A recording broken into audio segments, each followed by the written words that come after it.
Hi guys, welcome to Besant Technologies Velachery Head Office Placement Success Story. Today placement success story நம்ம பார்க்க போகிறது தம்பி ரோஹித். அவர் எங்களோட type கம்பெனியில் பைத்தான் ஃபுல் ஸ்டாக் டெவலப்பராக ப்ளேஸ் ஆகிருக்காரு. ஸோ அவர்கிட்ட அவரோட இன்டர்வியூ எக்ஸ்பீரியன்ஸ் பற்றி கேட்டு தெரிஞ்சுக்கலாம். So congratulations Rohit. So first உங்கள் ப்ரொஃபைல் பற்றி சொல்லுங்கள். எங்கேருந்து வரீங்க, எந்த காலேஜில் படிச்சீங்க, எந்த year passed out? 23 pass out. Chennai institute of technology குண்டத்தூர்லேருந்து படித்து முடிச்சு ட்ரிபிளி பண்ணியிருக்கேன். BE Chennai institute of Chennai institute technology. Technology okay, 2023 pass 23 pass 1 year இடையில கேப் இருக்கு. ஆக்சுவலாக fine fine. So Besant technologies எப்படி தெரியும், எப்படிங்க ஜாயின் பண்ணீங்க? ஃப்ரெண்டு மூலிமா ஃப்ரெண்ட் ரெஃபரன்ஸ் தான் ஜாயின் பண்ணீங்க. ஃபைன். ஸோ இங்கே என்ன கோர்ஸ் ஜாயின் பண்ணீங்க?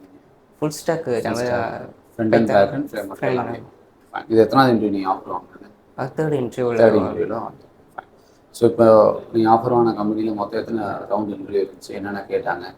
ஸோ ஃபஸ்ட்டு ஹெச்ஆர் வந்து செல்ஃப் இன்ட்ரோ கொடுக்க சொல்லியிருந்தாங்க. ஜென்ரல் டிஸ்கஷன் ஸ்க்ரீனிங் இருந்துச்சு. ஸ்க்ரீனிங் இருந்து தென் அதுக்கப்புறம் ப்ராஜெக்ட்டை பற்றி எக்ஸ்பிளைன் பண்ண சொல்லியிருந்தாங்க. நீங்கள் பண்ண ப்ராஜெக்ட்டை பற்றி எக்ஸ்பிளைன் பண்ண என்ன ப்ராஜெக்ட் பண்ணியிருக்கீங்க? 3 ப்ராஜெக்ட் பண்ணியிருந்தேன். ஆக்சுவலாக ரியாக்ட் வச்சு 2 பண்ணியிருந்தேன். ஒன்று ஜேஎஸ் நான் ஃப்ரண்ட் எண்ட் வச்சு பண்ணியிருந்தது. சூப்பர். அதை பற்றிலாம் எக்ஸ்பிளைன் பண்ண சொல்லியிருந்தாங்க. லிங்க் ஷேர் பண்ணி அதை டெக்னிக்கல் டீம் பார்க்குறோன்னு சொல்லியிருந்தாங்க. அதேமாதிரி பார்த்தாங்க. பார்த்துட்டு ஃபஸ்ட்டு ரவுண்டாக சொல்லிட்டு லாஜிக்கலாக ஒரு 2 மெயில் கொடுத்துருந்தாங்க பண்ண சொல்லி. அந்த ரவுண்டு முடிஞ்சதுக்கப்புறம் நெக்ஸ்ட்டு ரவுண்டாக வந்து ஏபிஐ வச்சு ஃபெச் பண்ண சொல்லியிருந்தாங்க. டிபியிலேருந்து ஃபெச் பண்ண சொன்னாங்க ஏபிஐ. ஆக்சுவலாக ஜேசன் பிளேஸோடன்னு சொல்லிட்டு இது ஃபேக் ஏபிஐ வச்சு பண்ண சொல்லியிருந்தாங்க. டிபி இப்போதைக்கு வேணாம், ஏன்னா ஃப்ரண்ட்டுனால வேணான்னு சொல்லிட்டு சொல்லியிருந்தாங்க. அது மூலிமா பண்ணி அவுட்புட்லாம் காமிச்சதுக்கப்புறம் தென் இதுக்கடுத்து உங்களுக்கு பேக்கெண்டில் என்னென்ன தெரியும்னு சொல்லி கேட்கும்போது பைத்தானை வச்சு எதனா பண்ண சொல்லுங்கன்னு சொல்லியிருந்தாங்க. பைத்தான்லேருந்து பண்ண சொல்லுங்கள், சாட்பாட் ட்ரை பண்ணுங்கள் சொல்லியிருந்தாங்க. அதுக்கப்புறம் சாட்பாட் பேசிக்கான ஒரு சாட்பாட் மட்டும் செஞ்சு காமிச்சோன்னா ஓகே ஃபைன் சொல்லிட்டாங்க. ஓகே. இப்போ இன்டர்வியூ போனீங்க, எவ்வளோ நேரம் இன்டர்வியூ போச்சு மொத்தம்? ஆக்சுவலாக 11க்கு ஸ்டார்ட் ஆயிடுச்சு. 11 to 5:30 வரைக்கும் போச்சு. ஸோ இங்கே உங்களுக்கு ஹச்ஆர் டீம்ல எந்த அளவுக்கு சப்போர்ட் இருந்துச்சு? ரொம்ப ஹெல்ப் பண்ணாங்க. ஆக்சுவலாக நம்ம நேம் மென்ஷன் பண்ணி சொன்னால் கார்த்திக் ப்ரோ, ஜெயமுருகன் ப்ரோலாம் ரொம்ப ஹெல்ப் பண்ணாங்க. அவங்களாம் எனக்கு நான் கேட்டதும் கரெக்டாக கொடுத்தாங்க. சப்போர்ட் பண்ணாங்க. ஸோ இப்போ ஜாப் தேடிட்டு இருக்க உங்கள் ஃப்ரெண்ட்ஸுக்கு நீங்கள் என்ன சொல்ல விரும்புகிறீங்க? ஏன்னா இப்போ ஒரு கைடன்ஸ் இல்லாமல் நிறைய பேர் இருப்பாங்க. காலேஜ் முடிச்சுட்டு ஜாப் கிடைச்சிடும்னு இருப்பாங்க. இப்போ நீங்களாம் பார்த்தீங்கன்னா காலேஜ் முடிச்சுட்டு ஒரு இன்ஸ்டியூட்டில் ஜாயின் பண்ணி நம்ம கற்றுக்கிட்டு ஜாபுக்கு போகலாம். என்ன டிஃப்ரென்ஸ்னு பார்க்குறீங்க? அவங்களுக்கு ஒரு டிப்ஸாக கொடுக்காதுன்னா என்ன சொல்லுவீங்க?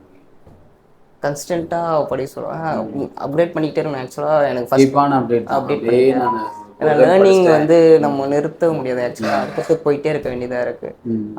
ஃபஸ்ட்டு அவங்க வந்து நான் ஃபஸ்ட் இன்டர்வியூவில் வந்து செகண்ட் ரவுண்ட் வரைக்கும் போய் பண்ணேன்னா, ஸோ அங்கே என்ன மிஸ்டேக் பண்ணுவோம், அந்த மிஸ்டேக் அடுத்து பண்ணக்கூடாதுன்னு சொல்லிட்டு அதையும் படிக்கணும். அதுமாரி லேர்னிங் வந்து தேர்ட் இன்டர்வியூ. ஸோ இப்போ நீங்கள் ஒரு டிகிரி முடிச்சதுமே உங்களோட மைண்ட் செட் எப்படி இருந்துச்சு? ஒரு கோர்ஸ் கம்ப்ளீட் பண்ணதுக்கப்புறம் உங்களோட மைண்ட் செட் எப்படி இருந்துச்சு? எனக்கு ஆக்சுவலாக டிகிரி முடிச்சதும் நான் ட்ரிபிள் படிச்சேன்னா எலக்ட்ரிக்கலில் வந்து தேடினா ஆக்சுவலாக கிடச்சது. அது கோரில் மைண்ட் செட்டில் இருந்தேன். தென் ஐடிக்கு வரணும் போது கொஞ்சம் பயம் இருந்தது. ஆர்டிஃபிஷியல் இன்டெலிஜென்ஸ் அதெல்லாம் பார்க்கும்போது கொஞ்சம் பயம் இருந்தது எப்படின்னு சொல்லிட்டு இப்போ இருக்குமா. பட் கரண்ட் நீங்கள் ஆக்சுவலாக உங்களை தான் ஃபஸ்ட் டைம் வந்து மீட் பண்ண சொல்லியிருந்தீங்க. கரண்ட் சுச்சுவேஷனை இப்போதைக்கு யோசிச்சோ அது ஃபியூச்சரில் தான் எனக்கு சொல்லியிருந்தீங்க. தென் வந்ததுக்கப்புறம் நீங்கள் சொன்னதுக்கப்புறம் அதேமாதிரி சேர்ந்து ஜாயின் பண்ணி படித்தேன். ஸோ ஃப்ரண்ட் எண்ட் முடிக்கிற வரைக்கும் ஃபுல்லாக எவ்வளோ முடிக்க முடியுமோ எல்லாத்தையும் இம்ரான் கான்னு சொல்லிட்டு ட்ரைனிங்லாம் ஹெல்ப் பண்ணார். அவர் சொன்ன மாதிரியும் இன்டர்வியூஸில் அவர் சொன்ன மாதிரியான கொஷின்ஸ்லாம் நிறையா கேட்டிருந்தாங்க. அதுக்கப்புறம் ஃப்ரண்ட் எண்ட் முடிச்சதுக்கப்புறம் இவங்க கிட்ட பிளேஸ்மெண்ட் கிட்ட கேட்டது மாரி ஃப்ரண்ட் எண்ட் முடிச்சிருக்கோம் ப்ரோ, ஹெல்ப் பண்ணுங்கும் போது கார்த்திக் ப்ரோ அப்புறம் ஜெயமுருகன் ப்ரோலாம் ரொம்ப ஹெல்ப் பண்ணாங்க. இதுமாரி இன்டர்வியூ இருக்கு போங்க ப்ரோ அப்படிலாம் சொல்லி சொன்னது அவங்க தான். அதெல்லாம் அட்டன் பண்ணேன். ஸோ ஃபஸ்ட் இன்டர்வியூ அந்த மாதிரி செகண்ட் இன்டர்வியூ அட்டன் பண்ணேன். ஸோ அதுக்கப்புறம் வந்து அது கொஞ்சம் ரெஸ்பான்ஸ் லேட்டாக ஆரம்பிச்சது. அதுக்கப்புறம் நீங்கள் அட்டன் பண்ணுங்கன்னு சொல்லியிருந்தாங்க. அது அட்டன் பண்ணதும் இது okay. So all the best, சக்ஸஸ்ஃபுல்லாக ஸ்டார்ட் பண்ணுங்க. ஸோ கம்யூனிட்டியில் போனதுக்கப்புறம் ஸ்ட்ரகிள்லாம் தாராளமாக. Okay, thank you.